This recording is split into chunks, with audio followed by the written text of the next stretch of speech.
श्री राम जय जय राम। सच्चिदानंद भगवान की जय। जैसे बाहर भौतिक जगत में बिजली की कमी खटकती है, कभी वर्षा की कमी खटकती है, कहीं धन की कमी खटकती है, कहीं स्वास्थ्य की कमी खटकती है।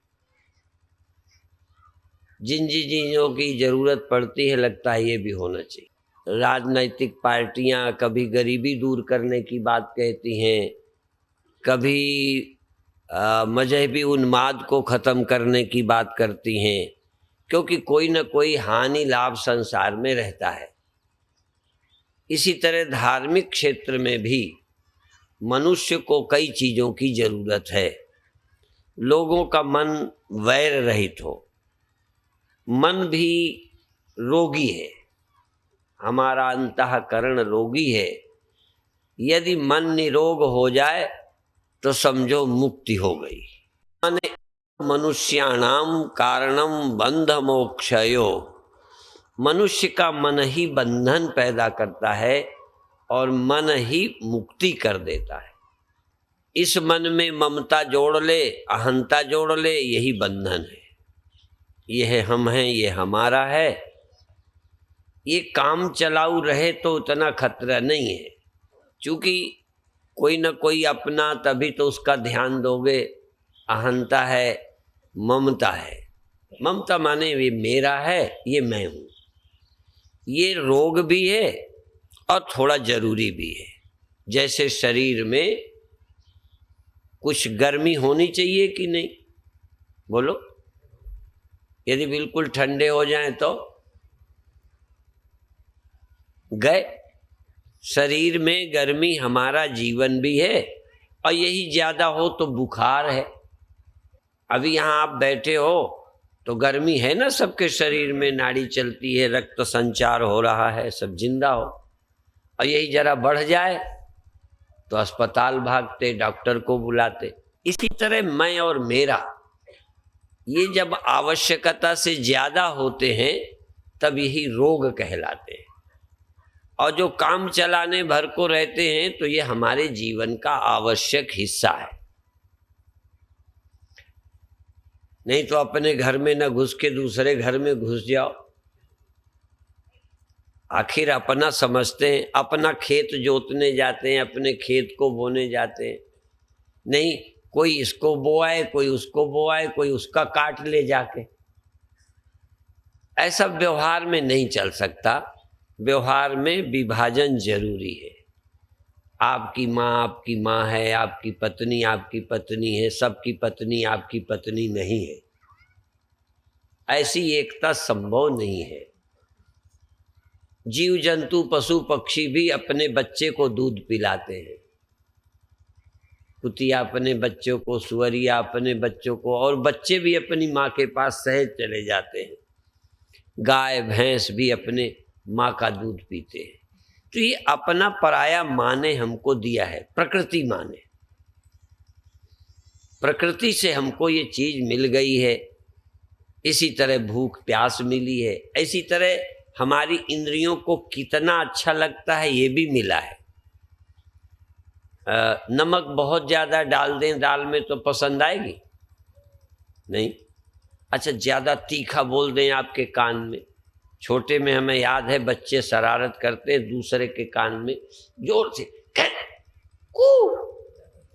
फिर ऐसे ऐसे खुजली है। कभी कभी स्टेशन में इंजन के नजदीक हुए, उसने तेज सीटी मार दी तो कान में खुजली हो जाती। माने कानों को भी तेज आवाज पसंद। और मान लो हम प्रवचन सुनाए, सुनाई पड़ गए,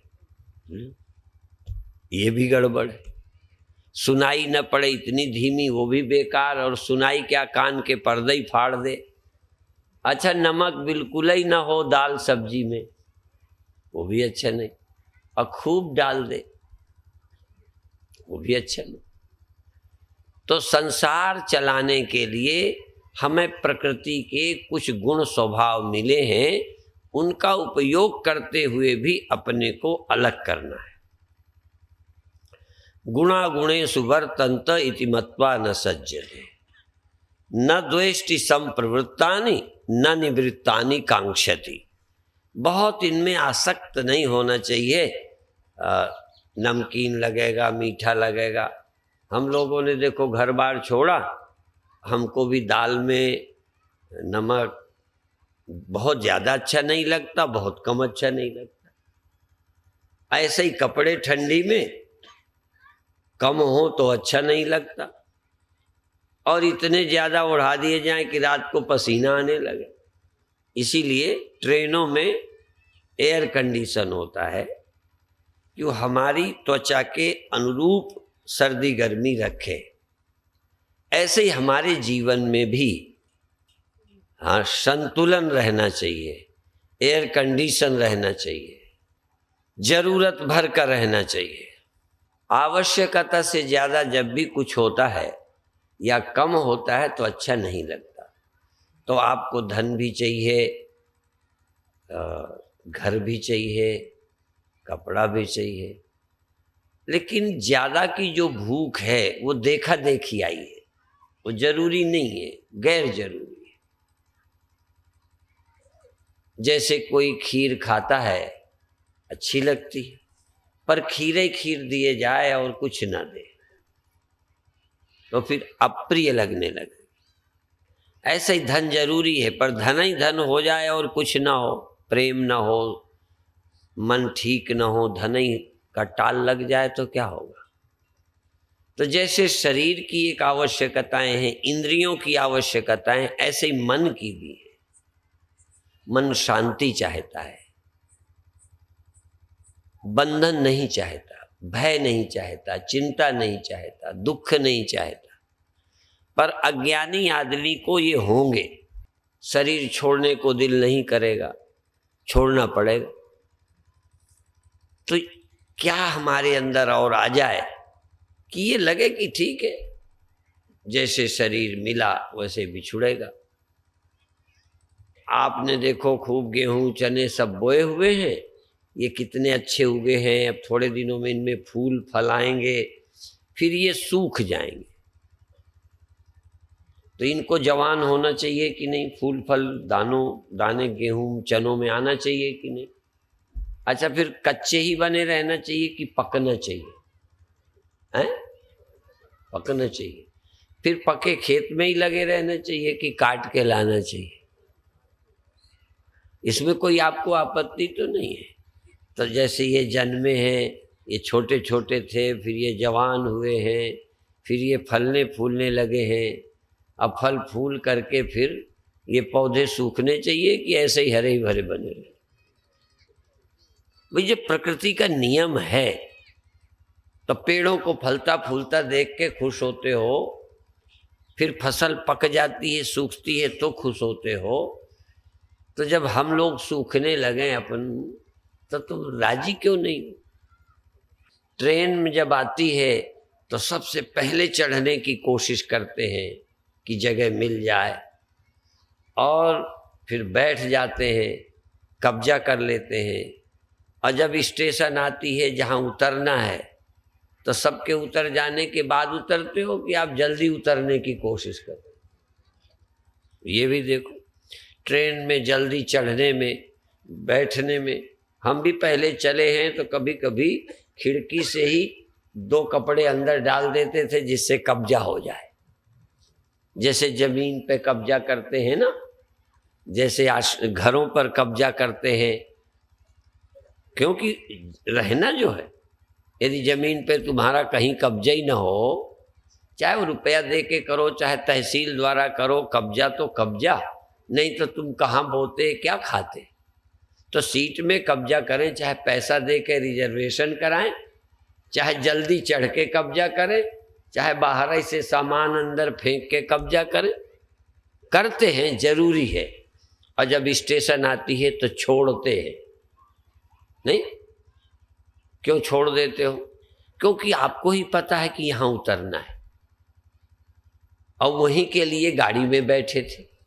यदि इस संसार में किसी खास उद्देश्य से आए हो और वो पूरा हो जाए, ये समझे बस हो गया तो उतर जाओ गाड़ी से।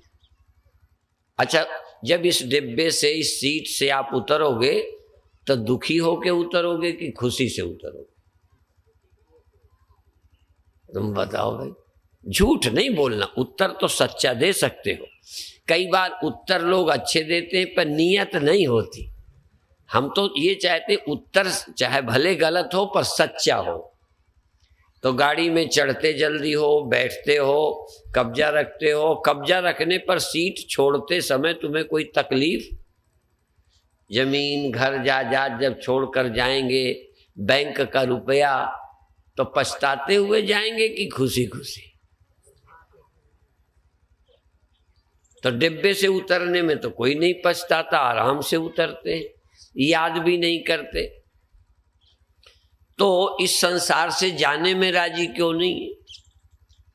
इसका मतलब अभी तुमको उतरने का कोई लाभ क्यों आए हैं पता ही नहीं है। कई संत ये भी बताते हैं कि जब स्टेशन में एक व्यक्ति गया, कहने लगे बाबूजी टिकट दे दो। कहने कहाँ की?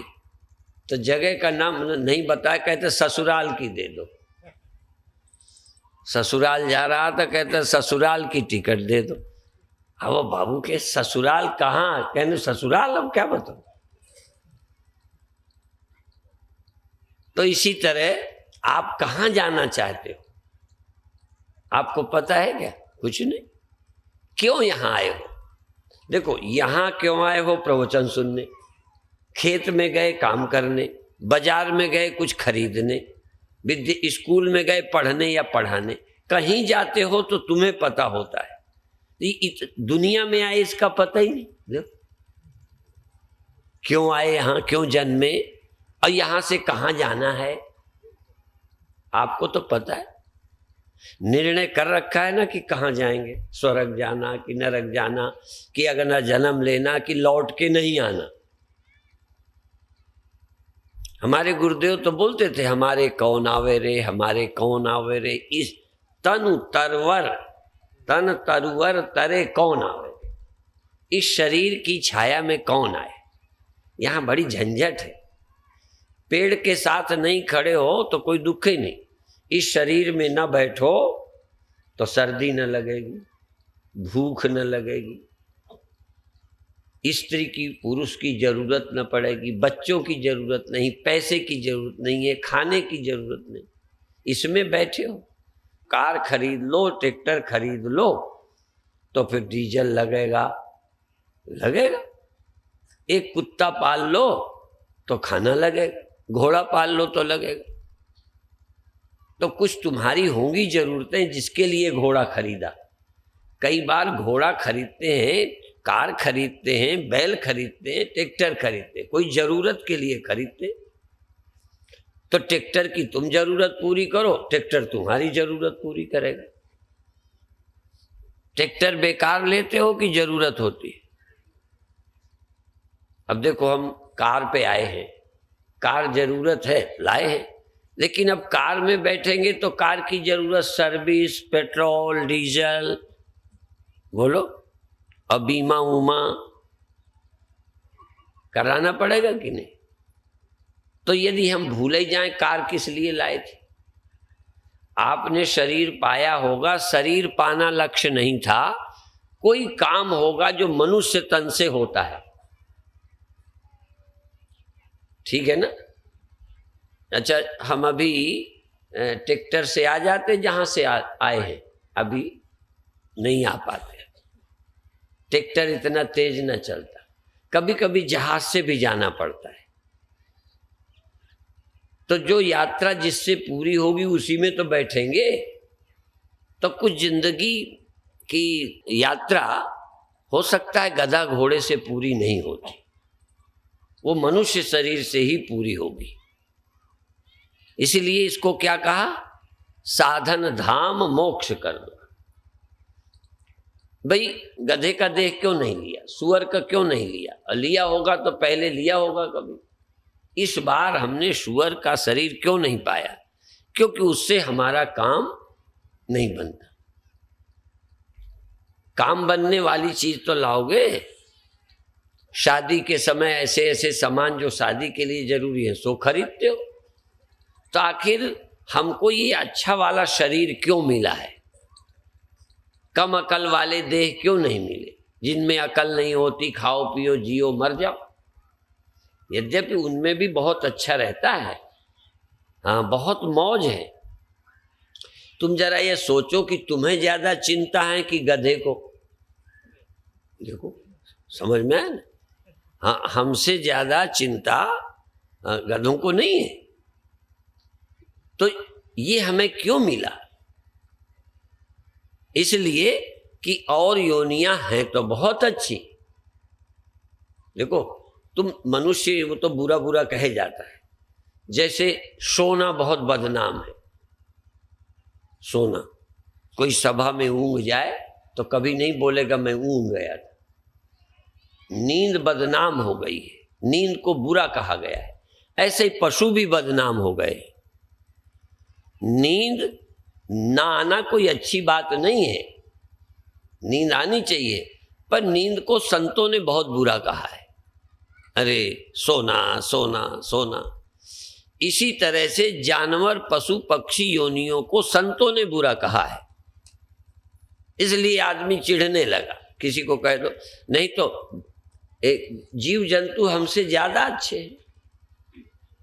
नहीं समझ में? कभी ख्याल करते हो कि नहीं? देखा करो, दूसरों को भी देखा करो, ये आदमी कितना अच्छा है, कितना बुरा है, कितना नेक है। तो जानवर हमसे बहुत अच्छे हैं। एक तो योजनाबद्ध अपराध नहीं करते, घात लगा के जानवर ज्यादा नहीं मारते, अपनी जरूरत से मतलब रहता है, दुश्मनी नहीं है जानवरों की। जैसे बिल्ली चूहे को खाती है, वो दुश्मनी नहीं है। इसी तरह और जीव जंतुओं को ले लो, यदि कोई अच्छाई होगी तो भगवान जाने क्यों बिल्ली चूहा बनाए। इसी तरह सुअर कोई परोपकारी भी नहीं है और बुरा भी नहीं है, पर भगवान ने सुअर क्यों बनाया है कि वो गंदगी खाता है। अभी गिद्ध होते थे, गिद्ध, हम इधर निकलते थे बुंदेलखंड में, बहुत गिद्ध होते थे। इस युग में इतने परिवर्तन हो रहे हैं कि कई चीजें संसार से समाप्त हो जाएंगी। एक कहानी तो सुनते ही हो कि परीक्षित को सांप ने काटा था, तो एक जन्मेजय ने नाग यज्ञ किया था कि इन्होंने मेरे पिता को काटा है, अब इनका वंश नहीं रहने दूंगा। तो भी वंश रखने के लिए प्रार्थना की गई तो वंश रह गया। इस वैज्ञानिक युग में कई चीजों का वंश ही समाप्त हो जाएगा।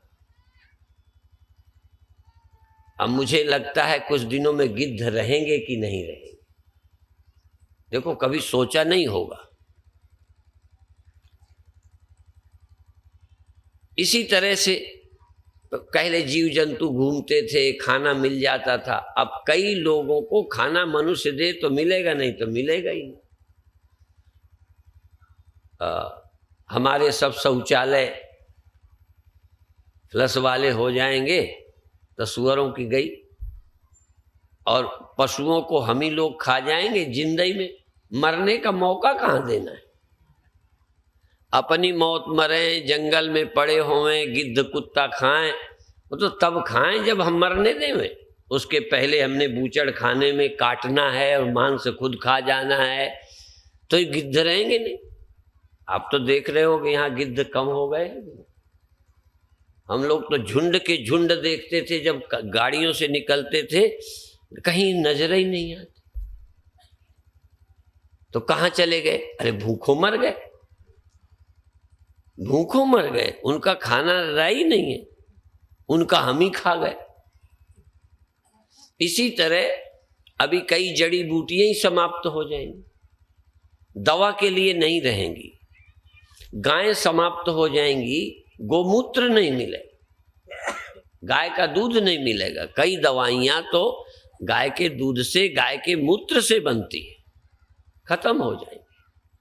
हम इस वैज्ञानिक युग में लाभ की ओर भाग रहे हैं, समष्टि हित भूलते जा रहे हैं कि इनकी भी जरूरत है। सर्पों की भी जरूरत है, यद्यपि वो खतरनाक है। खैर, विषय बढ़ जाएगा, थोड़ी टाइम में बहुत कुछ कहना है। हम ये कहना चाहते हैं कि मनुष्य पशुओं की तुलना में बहुत अच्छा नहीं है। केवल एक विशेषता है, मनुष्य के दिमाग है, इसलिए बदमाश भी बहुत है औरों की तुलना में। लेकिन एक अच्छाई है कि ईश्वर क्या है, दुनिया क्यों बनी है, हम क्यों आए हैं, कहाँ जाना होता है, नर्क क्या है, स्वर्ग क्या है कि नहीं है, ये सब दिमाग मनुष्य के अंदर खोजने का। और इसीलिए मनुष्य थोड़ा दुखी भी है, पाप भी करता है, सुधार भी चाहता है। ये सब इच्छाएं मनुष्य में। पशु तो अपना खाता है, सो जाता है, जीता है, न कोई देश की आज़ादी का मतलब है, न संस्कृति का मतलब है, न अपनी बेटी बहन कहाँ जाती है कहाँ नहीं जाती, कुत्तों को क्या लेना देना है, सुअर को सुअरिया को क्या लेना देना, सारी झंझट मनुष्य को। इसलिए मनुष्य दुखी ज्यादा है। अब तुम्हें खेती करनी, सुअर को कहाँ खेती करनी, गिद्धों को कहाँ खेती करनी थी, आप ही ऑटोमेटिक जानवर मरते थे, वो खाते थे। ऐसे ही बिल्ली को कोई चूहे पैदा करने हैं क्या, वो खा लेना है बस, जो मिल जाएगा चूहा खा लेगी, नहीं और कुछ ढूंढेगी अपने ढंग का। वो कोई जैसे अपन मुर्गी पालते हैं नहीं, अब ये मुर्गी पालने वाले मुर्गी के अंडे तैयार करते हैं, शहद के लिए शहद अपन तैयार करते हैं। मनुष्य को योजनाबद्ध जो चाहिए तैयार करना पड़ता है। जानवरों को तैयार मिलता था, फूल लगे हैं, मधुमक्खी शहद लाती है, पना करते। माने सारी दुनिया में सब भोग योनियां हैं, अर्थात ईश्वरीय विधान से वो पैदा होते हैं, खाते हैं, उनका खाना भगवान ही पैदा करते हैं, पानी भगवान पैदा करते हैं, पीते हैं, जानवर चरते हैं, कोई कुछ खाता है, कोई कीड़ा है, केंचुआ है। ये सारी सृष्टि भगवान के विधान से चलती है। मनुष्य को थोड़ा अधिकार भगवान ने ज्यादा दिया है कि तुम अपने भोजन की चिंता करो, तुम अपने वंश को बचाने की चिंता करो, तुम इनको पढ़ाओ लिखाओ, योग्य बनाओ, ये मनुष्य की जिम्मेदारी। और मरना क्या चीज है, क्यों मरना पड़ता है, आखिर क्यों आए हैं, ये भी सोचे तो मनुष्य, कहाँ से आए हैं, कहाँ जाएंगे, क्यों आए हैं। अब गधे से नहीं कि क्यों आया है, उसे सोचने नहीं, आया है बस चल रहा, क्यों आया है, कहाँ जाना है, किसी गधे को कोई चिंता नहीं। और जो मनुष्य भी बिल्कुल नहीं सोचे, लगभग ये भी वही समझो, क्योंकि भगवान ने जिसे जैसा रहना है बना के भेज दिया। यदि हमको वैसे ही रहना था मस्त, बिना ज्ञान के, बिना परमात्मा के पाए यदि मस्त रहना होता ना, तो हमको भी गधा बना देते, अपना मस्त रहते। उनको कोई ज्ञान नहीं चाहिए, पर मनुष्य को मस्त रहने के लिए परमात्मा चाहिए, निश्चिंत रहने के लिए आत्मा की खोज चाहिए। इसको साधन करने पड़ेंगे कि मृत्यु की चिंता को पार करना है। तो कथा सुनी किसने, परीक्षित ने। मृत्यु की चिंता को दूर करने के लिए परीक्षित ने कथा सुनी। ऐसे ढेर उदाहरण है। यदि इस दुनिया के दुखों से पार जाना है, भव सागर पार करना है, भव दुख, इस संसार में मरना जीना, मेरे लोगों का वियोग। अच्छा बताओ, तुम्हारे यहाँ वियोग होता है कि नहीं, पति का, पत्नी का, पिता का, भाई का, बंधु का। अभी अभी हम लोगों को जब ये लोग समय लेने गए तो ये भी बताया कि उनका देह नहीं रहा, जो हम लोगों से बहुत जुड़े रहते थे, सारा गांव जुड़ा है। तो कभी न कभी हमारी भी बारी आएगी, आपकी भी आएगी, नहीं आएगी, आएगी। अच्छा, मंच वालों की तो नहीं आएगी, बोलो आएगी। तो फिर हमसे तुम क्या लेना चाहते हो, जैसे तुम तैसे ही हम। आखिर कथा का प्रयोजन क्या है। मान लो दो परीक्षित होते हो तो एक है, दो परीक्षित होते, श्राप हो गया होता सांप के काटने से मरने का, तो एक कथा सुनता एक न सुनता, तो दोनों को सांप काटते कि नहीं काटते? कथा सुनने वाले को काटता, न सुनने वाले को नहीं काटता। बोलो। अब मान लो दो परीक्षित हैं, एक ने तो कथा सुनी, एक ने कथा नहीं सुनी, भाई दोनों में क्या फर्क है? सांप काटेगा। तो आम जनता के लिए दोनों बराबर, उसको भी सांप काट लिया, उसको भी। पर परीक्षित को क्या हो गया कि सांप के काटने की भी चिंता नहीं, मरने का भी कुछ नहीं। 7 दिन में कथा सुनकर परीक्षित ब्रह्म, जैसे कबीर साहब ने कहा, अपना जाए ब्रह्म होई बैठे, अपना ब्रह्म होके बैठ गए। अहम ब्रह्म परम धाम ब्रह्मा हम परमम पदम एवं समीक्षन आत्मानम ब्रह्मण्याधाय निष्कले। निष्कल निर्विकल्प ब्रह्म में ये सारी कल्पनाएं समाप्त, जैसे गहरी नींद में, ऐसे ही होश में जागते हुए, देह हूं, मेरा कोई है, ये सारी कल्पनाएं समाप्त, जैसे कोई सागर में लहर न बचे, जल बच जाए, कोई लहर नहीं, सिर्फ जल बाकी। ऐसे ही कोई बाहरी जगत से संबंध नहीं, मैं शुद्ध आत्म चैतन्य भाव में स्थित हो गया। परीक्षित, हमने मृत्यु गई। तो हम जो इस दुनिया में दुख है मेरे तेरे का, इस सब जाल को कैसे काट कर आदमी परमात्मा में स्थित हो जाए, जो कभी न पैदा होता है, न मरता है, न उसे कोई मार सकता है। हम सब में एक चीज समाई है, हम सब में। ऐसा नहीं है कि केवल मंच वालों की बपौती है, सत्य सबका है, हम उसे समझने में रुचि नहीं लेते। अपन नून तेल लकड़ी इसी में लगे। अब यदि कथा न सुनते तो परीक्षित दूसरा वाला भी वैसे ही मरता। अब जो सुनते रहे हो, देखने में वैसे ही मरे। लेकिन परीक्षित की मरने के पहले उनसे पूछा गया क्या हाल है, और ये सांप जब आ गया, डसने आ रहा है, देख रहे हैं कि ये मुझे मारेगा, काटेगा, तब पूछा जा रहा है तुम्हारी क्या स्थिति है, तुम्हें कुछ लाभ हुआ कथा का? अब कथा का लाभ, आम लोग कथा सुनते हैं पर कथा से क्या लाभ है ये शायद ख्याल में ही नहीं आता। अब हम गुरुदेव के चेला बने, ये तो मालूम है ना आप लोगों को, हम चेला बने। अब हमें क्या दे गए गुरुदेव, नहीं समझ में आए। अच्छा, आश्रम दे गए वो उसका फायदा है कि ज्ञान दे गए उसका फायदा है? देख लो।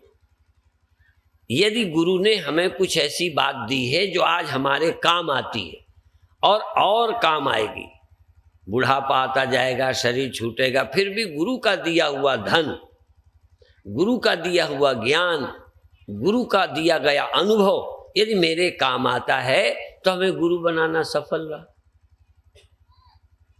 तो आप भी कभी किसी संत से ऐसी चीज लेते हो जो मरते समय काम आवे, जब छूटे परिवार छूटे तब काम आए। कई बार बिच्छू की दवा लोग जड़ी बूटी सीख रखते हैं कि काटे तो तुरंत लगा लेते हैं, भाई इसीलिए है, नहीं और क्या करना जड़ी बूटी का। इसी तरह से जिस दिन मौत आए, बुढ़ापा आए, परिवार के लोग मेरा साथ न दें, और भी ऐसी कोई ना कोई, नहीं तो सब कोई साथ भी दे तो क्या देगा। अच्छा, मान लो मेरे मरने का समय आए, सारे सलेतरा मलेतरा के हमारे पास खड़े होके कहें हम आपकी मदद करेंगे, तो हमें क्या लगेगा, कर पाओगे मदद? मैंने क्या करोगे, मैं ये बता दो, आखिर कौन सी मदद कर दोगे तुम? अच्छा, हम क्या करेंगे? मान लो तुम मरने का टाइम है, भगवान न करे तुम्हारा ना आए, पर हमें पता है आएगा तो। अब मान लो हम आके खड़े रहें तो क्या करेंगे हम?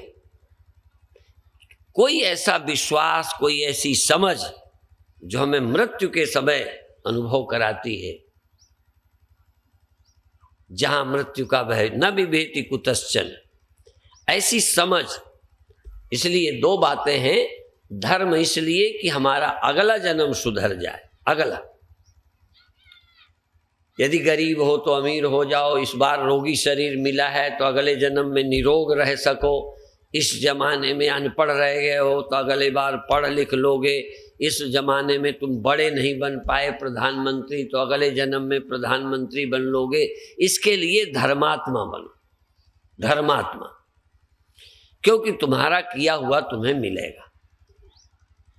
और यदि इस जन्म में नहीं मिला तो ये मानना चाहिए कि कोई न कोई है गड़बड़, कि मेहनत भी करते हो सफलता नहीं मिलती, नेक चलते हो तब भी कोई न कोई तुम्हारे पीछे उपद्रव लगा रहता है।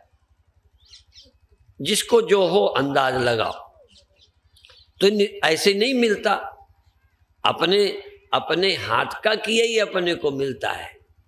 तो यदि अगला जन्म सुधारना है तो अच्छे काम करो, स्वर्ग जाना है तो अच्छे काम करो, होटल में ठहरना है तो जेब गरम करके जाओ। हाँ ऐसे। अच्छा ये बताओ ईमानदारी से, दिल्ली के बम्बई के बड़े बड़े होटलों में ये 2 बीघा जमीन वाले ठहर पाएंगे? अरे भाई उसके लिए चाहिए। तो तुम स्वर्ग में कैसे रहोगे जब हमारे पास पुण्यों की गठरी नहीं है? हमारे पुण्य होंगे तो हम स्वर्ग में जाएंगे, सम्मान से रहेंगे, मौज से, और जब हमारा पुण्य पूरा होगा बिल विल चुकता करके फिर यहीं आ जाएंगे सले तरह मले तरह। और अगला जन्म लेंगे तो चाहे कितने हो, अच्छा राजा बन जाओ, प्रधानमंत्री बन जाओ अटल की तरह, औरों का बन जाओ, बहुत अच्छा बन जाओ, मुलायम सिंह की तरह मुख्यमंत्री बन जाओ। अच्छा एक बात बताओ, बन जाने के बाद बुढ़ापा तो नहीं आएगा? यदि प्राइम मिनिस्टर का, मंत्रियों का, विधायकों का बुढ़ापा ना आता तो हम भी राजनीति में चले जाते। नहीं सही बात है कि भाई ये फायदा है। अब जोड़े जोड़े मरो, लड़ाई दुश्मनी और करो, चले जाओ वैसे ही जैसे कुत्ता बिल्ली चले जाते, क्या फर्क लगना है? कोई हमारे बाबा बनने से बुढ़ापा तो छोड़ता ना। तो यदि अगले जन्म में, इस जन्म में जो नहीं मिला उस जन्म में मिल भी जाए, मान लो मिल जाए, इस जन्म में शादी का मौका नहीं मिले, अगले बार 4-6 का इंतजाम हो जाएगा। इस जन्म में तुम्हारे मकान अच्छा नहीं, अगले बार अच्छा मकान मिल जाए, कुछ तो लाभ है। लेकिन मरना तब भी ना छोड़ेगा, बुढ़ापा तब भी ना छोड़ेगा, अब वियोग तब भी पीछे लगा रहेगा। कभी पति जाएगा, कभी पत्नी जाएगी, कभी बाप जाएगा, ऐसा हो ही नहीं सकता। और हमारे चेले बन जाओ तब भी जाओगे। इसलिए ये मत सोचना बन लेंगे तो स्वामी जी महाराज जाने से रोक लेंगे। पहले ही समझ लो हमारे यहाँ क्या होगा। हम नहीं कुछ कर पाएंगे, हाँ कर पाएंगे तो एक ही बात है, कोई ऐसी समझ, यदि गुरु से लेना है तो पैसा नहीं लेना, आश्रम नहीं लेना और टिकट नहीं मांगना, उनसे कोई सार नहीं है। यदि साधु से मिल सकता है तो ज्ञान मिल सकता है, जिस ज्ञान के कारण इस धरती के सब दुखों से हम मुक्त हो सकते हैं। इसीलिए ये तक कह दिया कि जाति न पूछिए साधु की, पूछ लीजिए ज्ञान, उनसे ज्ञान ले लीजिए।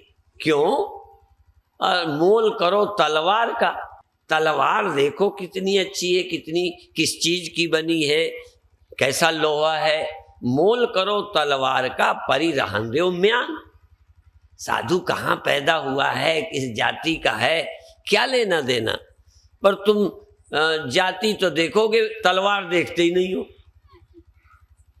म्यान देख रहे हो, तलवार नहीं देख रहे। जाति पर ध्यान है कि पंडित हैं कि ठाकुर हैं कि यादव हैं। अब तो गुरु भी अपनी बिरादरी का ही बनाने का रिवाज आने वाला है। हाँ, बिरादरी का ही गुरु ढूंढो। हमारे गुरुदेव के कितने हरिजन शिष्य हैं, लेकिन अब हमें हरिजन चेले ही नहीं मिलते। सही बात है, अब क्या करें। तो पहले बिना जाति के लोग ज्ञान लेते थे। अब ज्ञान चाहे होए चाहे न होए, हमारी जाति का गुरु होना चाहिए। तो गुरु बनाने से थोड़ी तरते हैं, तरते तो हैं ज्ञान से। और मान लो सुखदेव जी के बजाय परीक्षित और किसी से कथा सुनते, अरे कोई को अब बूढ़ा गुरु हो कि जवान गुरु हो कि किस जाति का हो, असल में गुरु होना चाहिए जो ज्ञान को उपलब्ध हो गया, परम ज्ञान को प्राप्त हुआ हो, उसकी जरूरत है। और ये शरीर क्या है?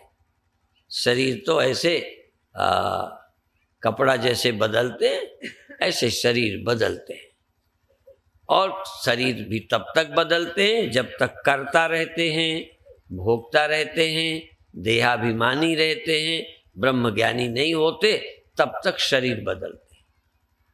ब्रह्म ज्ञान के बाद तो शरीर भी नहीं बदलते और मरते भी नहीं, दोनों ही बात। शरीर धारण करेंगे तो भले इतना समझ भी हो तो शरीर के छूटने से मरेंगे तो नहीं, पर ट्रांसफर तो होएगा।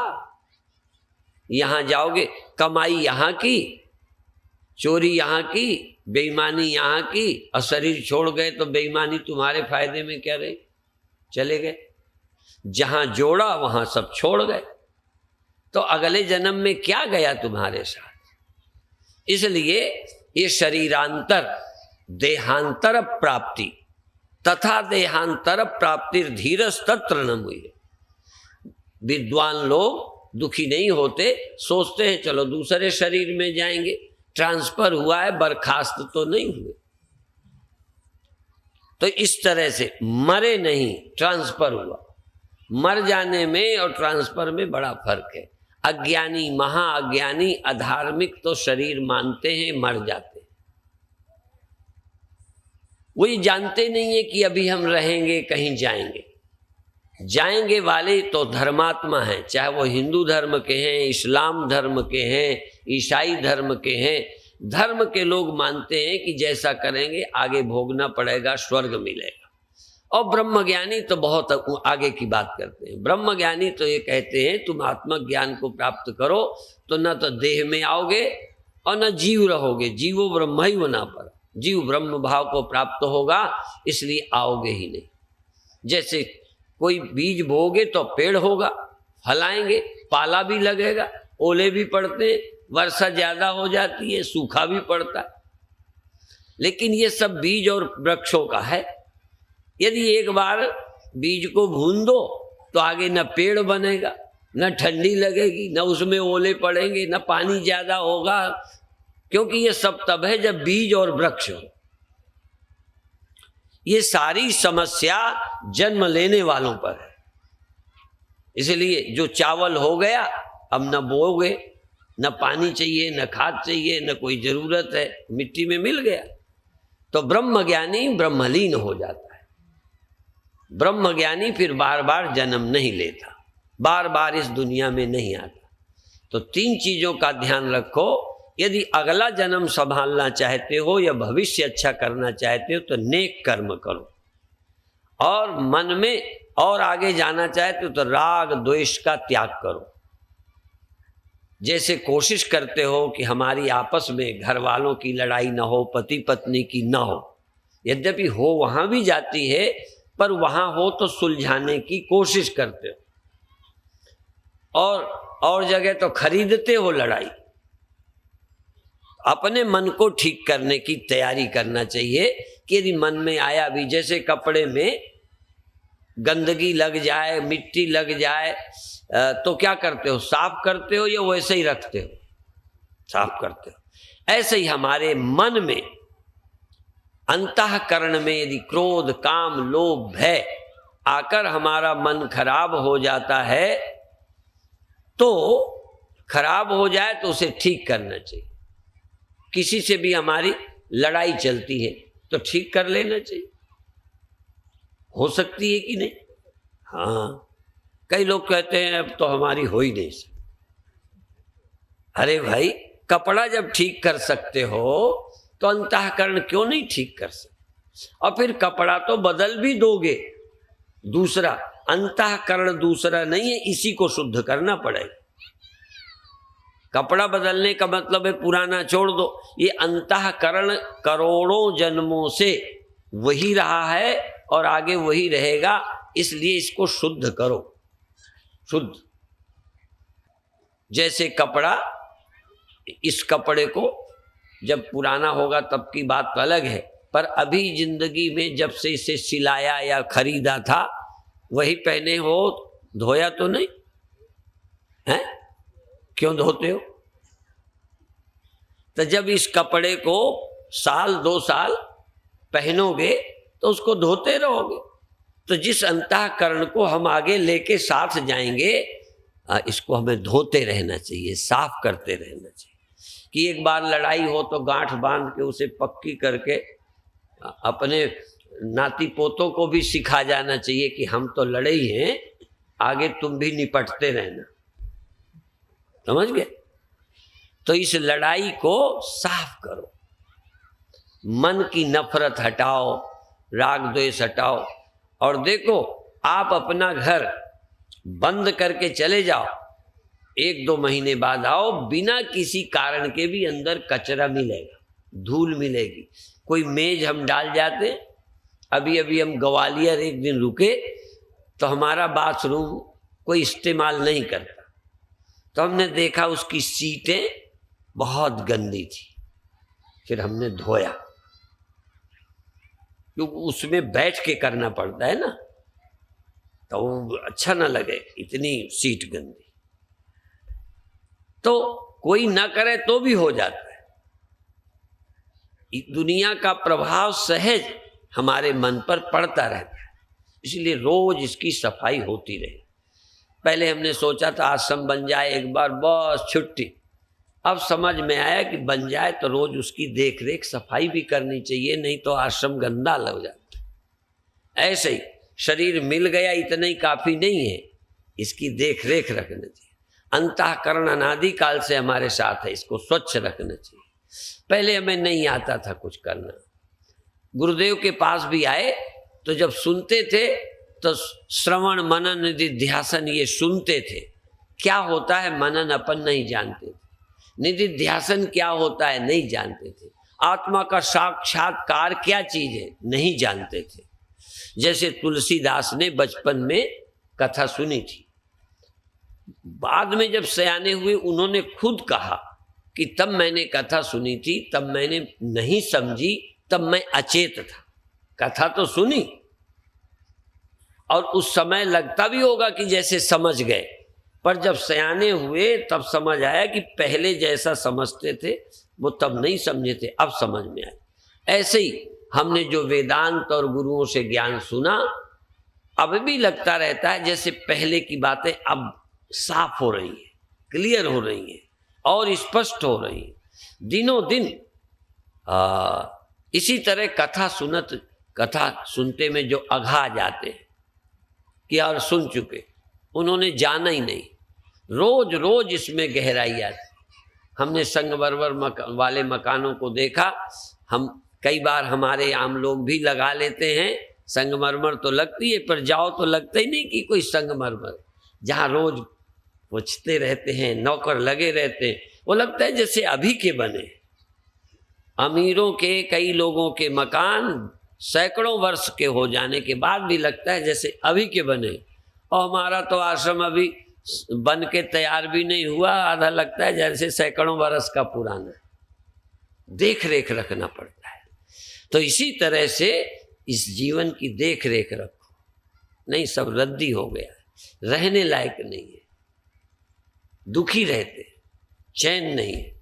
इस शरीर में भी चैन से वही रह सकते हैं जो विवेकी हैं, ईमानदार हैं, निष्काम हैं, भगवान के भक्त हैं, वो रह सकते हैं। नहीं तो ये जगत कांटों की बारी है, कांटों की। जिधर से निकलो कांटे छिदते हैं, पड़ोसी छिदते हैं, पत्नी छिदती है, पति छिदते हैं, बेटे काटते हैं, खटमल, जू, चिल्लर जैसे लगते हैं ना, ये घर वाले भी चुभते ही तो हैं, पर चूंकि चिल्लर नहीं है इसलिए मार नहीं सकते, बाकी काटते ये कम नहीं है, काफी काटते हैं। इतना दुखी हो अपने घर वालों से, इतना चिल्लरों से नहीं, पर चिल्लरों से रिश्ता नहीं है इसलिए अपन ने मार दिया, गर्म पानी में उबाल दिया, आप ही चले गए। अब अपनों का क्या करें? भय गति सांप छछूंदर केरी, न ये छोड़ते बने न मारते बने न रखते बने। कई लोग कहते हैं महाराज अब हमारा दिल करता है हम आप ही के साथ चले। हमने कहा काहे घर में काहे नहीं रहते। कई लोग घर में भी सुखी नहीं है पर कहाँ जाएं। ये पालतू चिड़िया ना, पालतू चिड़िया अब वो पिंजरे के बाहर भी आके फिर आ जाती है, फिर छोड़ फिर अंदर आ जाती है। पालतू चिड़िया क्यों? वो पल गई है, स्वतंत्र कभी रही नहीं है, हिम्मत ही नहीं पड़ती, इसलिए वहीं आ जाती। ऐसे ही आप वृंदावन जाओ फिर लौट के सलेतर मलेतर आ जाओ, हरिद्वार जाओ फिर आ जाओ सलेतर मलेतर, कुंभ में 1 महीना बिताओ फिर आ जाओ यहीं। क्योंकि कहाँ जाएं? तो स्वतंत्रता अनुभव नहीं होती। कई बार तो बाबा बन के भी चक्कर वहीं लगाते रहते, हिम्मत ही नहीं पड़ती छोड़कर आजादी से। और कई लोग आते ही नहीं। अभी अभी हमें पता चला काशीराम जी का, आपके यहाँ के हैं, अब शायद बुलाया भी होगा, नहीं आए। वो तो पैसा भी नहीं छूते, मस्त रहते हैं। जब खुद ही नहीं छूते तो तुम्हें काहे को भेजेंगे। हाँ, नहीं तो कई लोग तो घर भेजते रहते, माने वही गाय खूंटे से बंधी है बस, वो मेरे तेरे की सीमा को पार ही नहीं करती।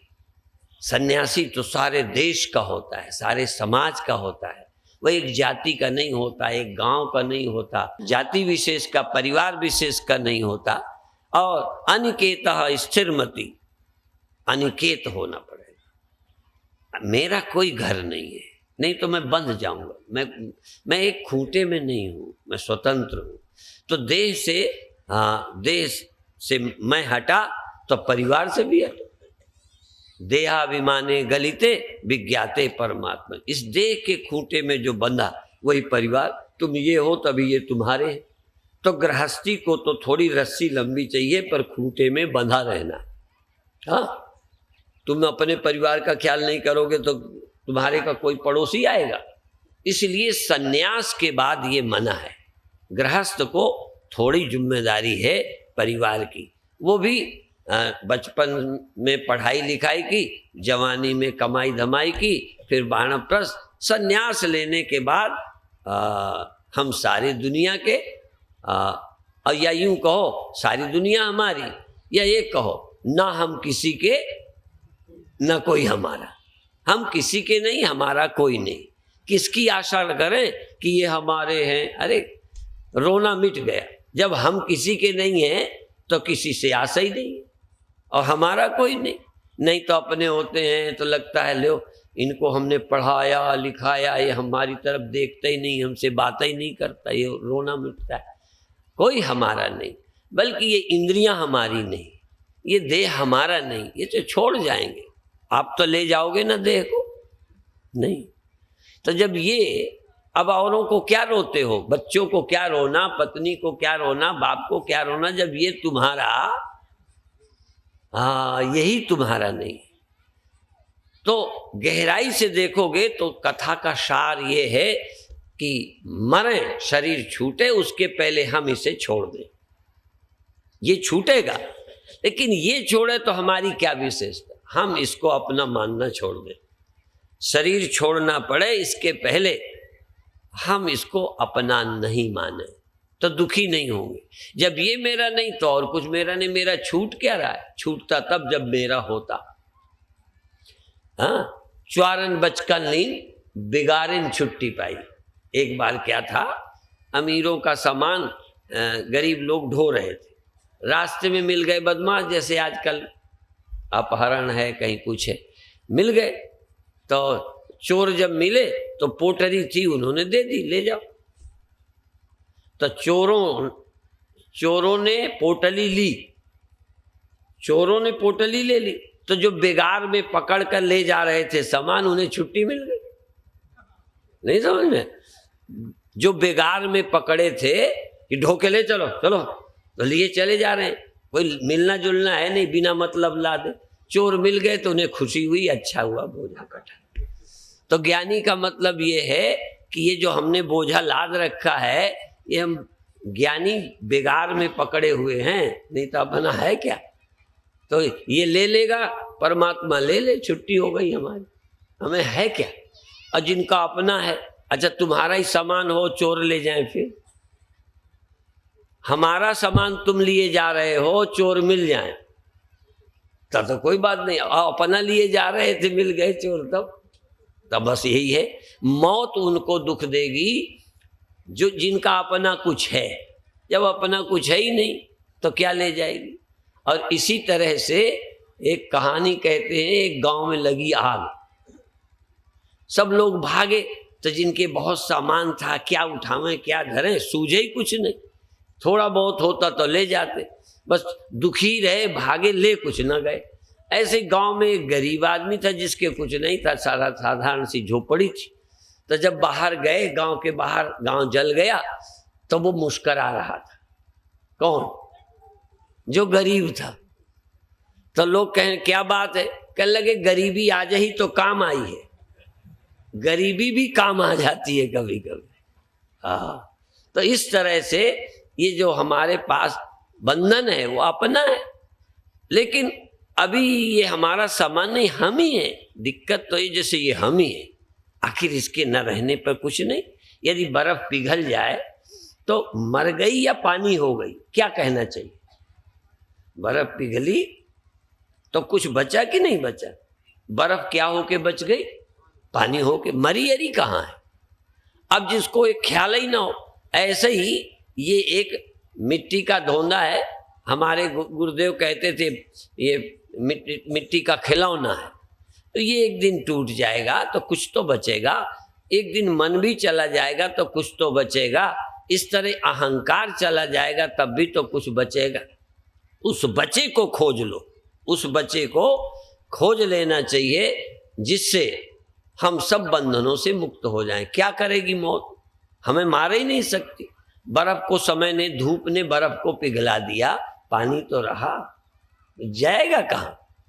तो एक तरफ चीज बिगड़ती जाती है, मिटती जाती है, एक तरफ चीज बचती जाती है। अब 5 मिनट थोड़ा ध्यान करें, फिर इसके बाद में वेलरी जी जो विदेश से, अमेरिका से आई हैं और उन्हें गांव में जाने का बड़ा शौक है। अभी ये 4-5वां गांव है जो उन्होंने भारत में देखा है। इन्होंने अमेरिका जैसे धनी देश में गांव बनाया, गांव। और जैसे हम अभी बाहर जाते हैं ना गांव में, ऐसे ही वहाँ जंगल में शौच जाते हैं। बिजली का प्रयोग नहीं करते, अपनी बिजली बनाते हैं। और वॉशिंग मशीन बिजली से चलने वाली नहीं, पैर से चलने वाली मशीन। माने जैसे गांव में हम दही मक्खन यही निकालते थे, बिजली नहीं, कुछ नहीं, ऐसे ही अभी वो भारत की तरह का गांव विकसित किया है 500 एकड़ में, और उसका नाम रखा है अर्थ हेवन, धरती का स्वर्ग। यहाँ गांव को कहेंगे धरती का नर्क। हाँ, वो कहते हैं धरती का स्वर्ग, और बहुत आनंद से रहते हैं। और चूंकि आज उनका संकल्प बना है, हिंदी आती नहीं है, सीख रही है उनका, इसलिए मैं बता दूं कि तुम्हें समझ ना आए तो अपन 1-2 वाक्य में बाद में बता देंगे। तो बोलेंगी तो हिंदी कोशिश करके, तो हिंदी गलत बोलेंगी। जैसे अपन कहेंगे हैं, तो चूंकि इंग्लिश में वो यन लगाना पड़ता है, एन, तो कहेंगे हन, तो दिक्कत होगी। पर फिर भी आप उनका थोड़ा सुनेंगे। पर 5 मिनट पहले ध्यान कर ले, आंख बंद करें, हाथ नीचे, आंख बंद, और श्वास लंबी लेकर सिर की ओर लंबी, भ्रूर मध्य प्राणमावेश सम्यक, मरते समय भी प्राणों को भ्रू मध्य में खींच कर ले जाना, और 2-4-10 सेकंड रुकना और फिर नीचे छोड़ देना धीरे से। ध्यान को आंखों के पीछे, जैसे मृत्यु के समय आंखें उलट जाती हैं, बाहर को लोग नहीं देखते। मरने वाला व्यक्ति बाहर पहचानता नहीं, भीतर उसको तैयारी करते हैं। जब लड़की की विदा होती है तो सजावट होती है, वो भीतर तैयारी होती है विदा की। ऐसे मृत्यु के समय यह जीव इस देह को छोड़ने की तैयारी में लग जाता है, आंखें खुला होते हुए भी नहीं देखता। बाहर से संबंध छूटने लगते हैं, पहचानने नहीं लगता। लोग पूछते पहचाना, तो इस तरह से आपका ध्यान अंदर हो, बार बार श्वास को छोड़ें, बार बार श्वास को अंदर लें। ध्यान पूरा आंखों के पीछे, 2-3 बार आंखों को कड़ी मीचे और फिर थोड़ा ढीली करें, खोलें नहीं। श्वास भरें, आंखों को कड़ी बंद करें, कड़ी जैसे बच्चे डर कर मीच लेते हैं, ऐसे जोर से आंखें मीच लो और फिर थोड़ी देर श्वास रोको, फिर श्वास भी छोड़ दो, आंखें भी ढीली कर दो, ढीली कर दो, ढीली करो। ध्यान पूरा गर्दन से ऊपर, जैसे कोई घड़े में चींटी घुस जाए, ऐसे सिर रूपी घड़े में तुम भीतर भीतर, आंखों के भीतर आ गए, पीछे कानों के भीतर, रसना के भीतर।